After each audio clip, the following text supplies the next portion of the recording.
सैफ अली खान पर हमले को लेकर बड़ा खुलासा। सीसीटीवी कैमरे से बड़ा सुराग मिला। बगल की बिल्डिंग से कूदकर आया था हमलावर। मुंबई पुलिस ने जल्द आरोपी को गिरफ्तार कर लेने का दावा किया। कहा चोरी के इरादे से घर में घुसा था हमलावर। सीढ़ियों के रास्ते घर की मंजिल पर घुसा था हमलावर। फायर एस्केप के रास्ते सैफ अली खान के घर में घुसा। पुलिस के अनुसार अब तक एक आरोपी की पहचान। सैफ अली खान की घायल मेड लीमा को अस्पताल से पुलिस स्टेशन लाया गया। मेड लीमा से पूछताछ हुई। लीलावती अस्पताल में सैफ अली खान की सर्जरी। सैफ की कॉस्मेटिक सर्जरी की गई।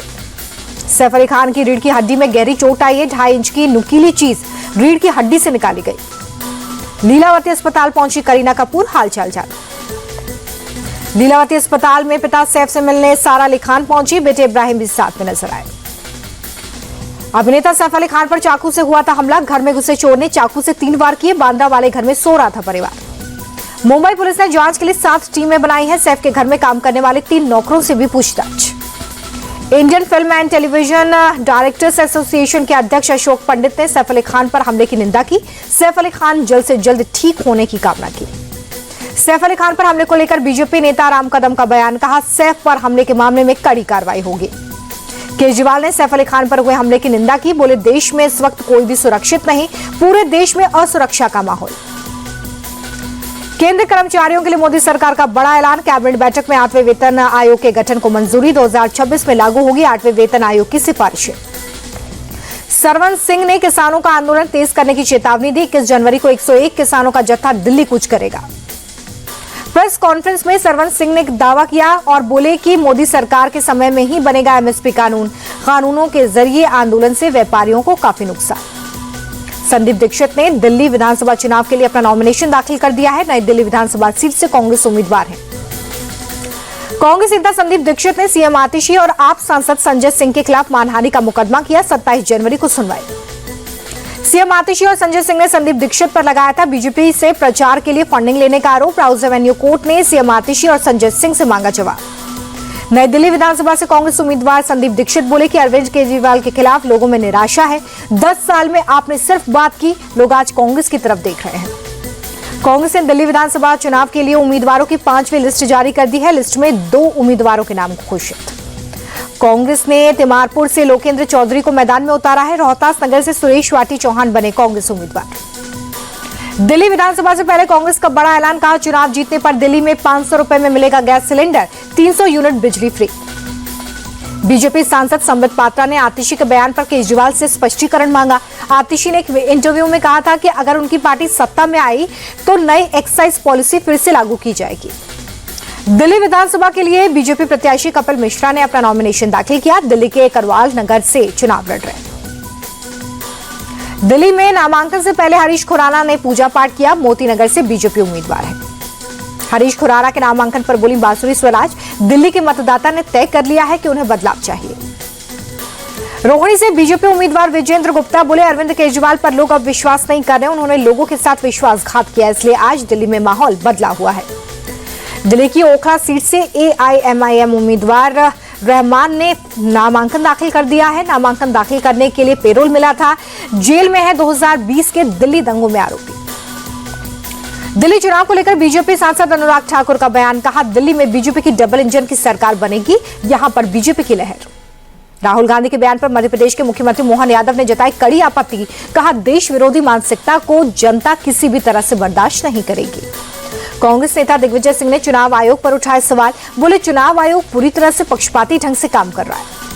लखनऊ में बहुजन समाज पार्टी की बैठक। मायावती ने मंडल प्रभारी और समन्वयकों के साथ की बैठक। आचार्य प्रमोद कृष्णम ने नए मुख्यालय को लेकर कांग्रेस पर साधा निशाना। कहा कांग्रेस का देश में अब कुछ नहीं बचा। कांग्रेस का मुख्यालय पाकिस्तान में होना चाहिए। प्रमोद कृष्णम बोले कि कांग्रेस महात्मा गांधी के रास्ते पर नहीं चल रही, मोहम्मद अली जिन्ना को फॉलो कर रही है। गृहमंत्री अमित शाह ने संगीत संग्रहालय के कार्यों को लेकर की समीक्षा बैठक। गुजरात के मुख्यमंत्री भूपेंद्र पटेल रहे मौजूद। स्पेस डेक्स मिशन में इसरो को बड़ी सफलता। पहली बार 2 सैटेलाइट्स की डॉकिंग की गई। वैज्ञानिक कर रहे हैं डेटा एनालिसिस। स्पेस डेक्स मिशन की कामयाबी के बाद भारत ऐसा करने वाला दुनिया का चौथा देश बना। भविष्य के मानव मिशन और इंटरप्लेनेटरी मिशन में भी मिलेगी मदद। पीएम मोदी ने इसरो को मिशन की सफलता पर बधाई दी। एक्स पर लिखा आने वाले वर्षों में भारत के महत्वाकांक्षी अंतरिक्ष अभियानों के लिए एक महत्वपूर्ण कदम। सिंगापुर के राष्ट्रपति का राष्ट्र भवन में स्वागत किया गया है। राष्ट्रपति मुर्मू और पीएम मोदी से मुलाकात की। सिंगापुर के राष्ट्रपति थर्मन ने सिंगापुर की आजादी को मान्यता देने में भारत की भूमिका को याद किया। कहा, तब से हमारे संबंध बहुत ही ज्यादा बढ़े हैं। सिंगापुर के राष्ट्रपति थर्मन ने राजघाट पर महात्मा गांधी को पुष्पांजलि अर्पित की। पत्नी जेन भी रही साथ।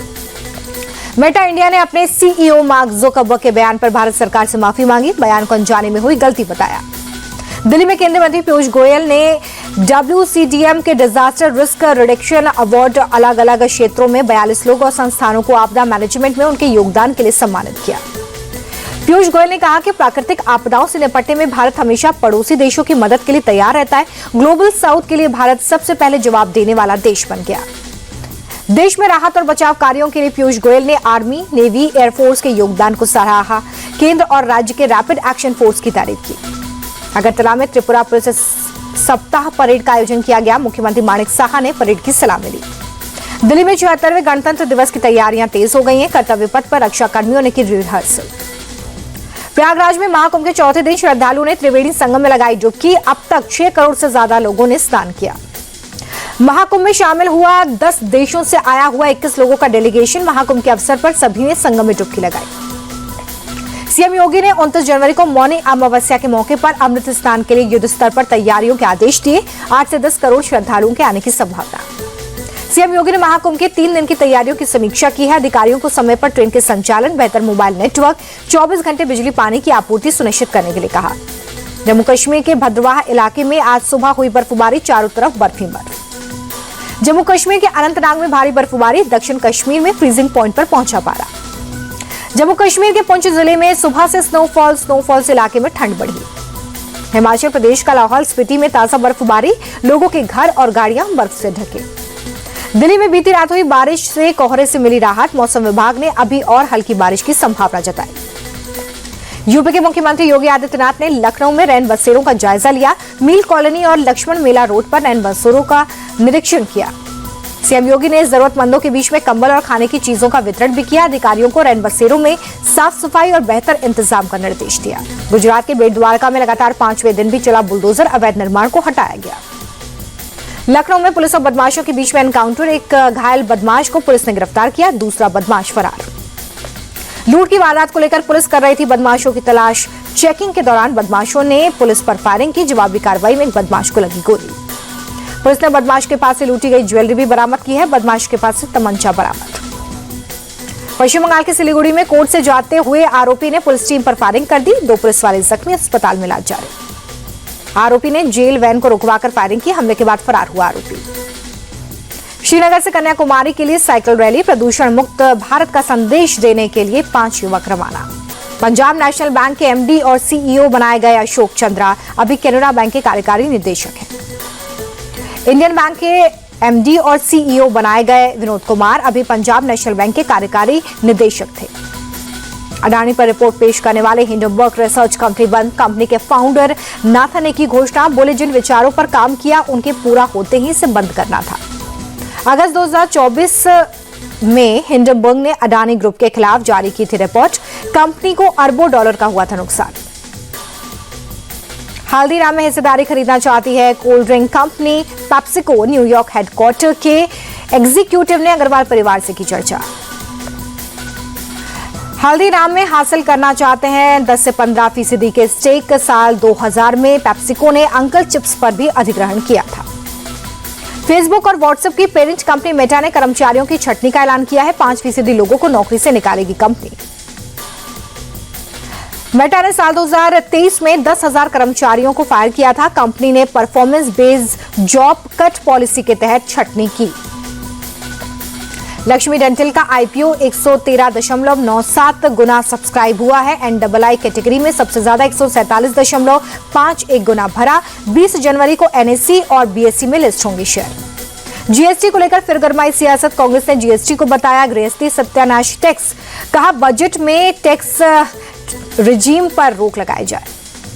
कांग्रेस अध्यक्ष खड़गे बोले कि जीएसटी को गृहस्थी सत्यानाश टैक्स कहें या फिर गिव सीतारमण टैक्स, केंद्र ने इसे गरीब और मध्यम वर्ग से उनकी गाड़ी कमाई लूटने का जरिया बनाया। दिसंबर में भारत का व्यापार घटकर कम हो गया है। 21.94 अरब डॉलर पर आया आंकड़ा।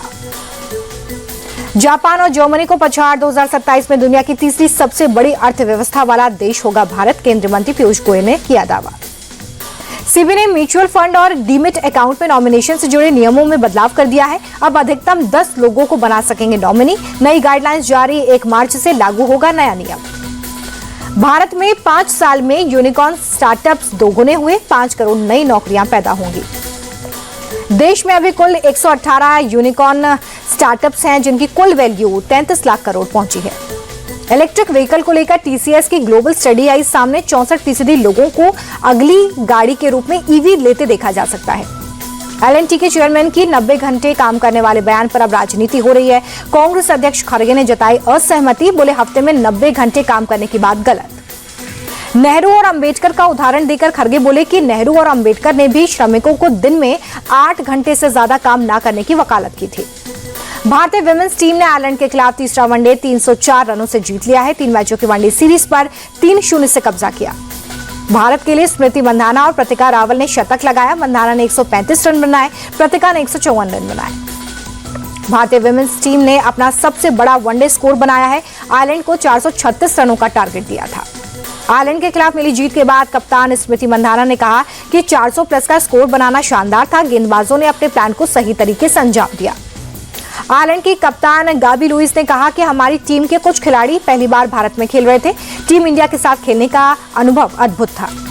रोहित शर्मा चैंपियंस ट्रॉफी के ओपनिंग सेरेमनी में हिस्सा लेने पाकिस्तान जा सकते हैं। पीसीबी जल्द बीसीसीआई से बात करेगा। स्वामी प्रेमानंद का आशीर्वाद लेने के बाद गुरुदेव राधा वल्लभ लाल की शरण में पहुंचे विराट कोहली, पत्नी के साथ लिया आशीर्वाद।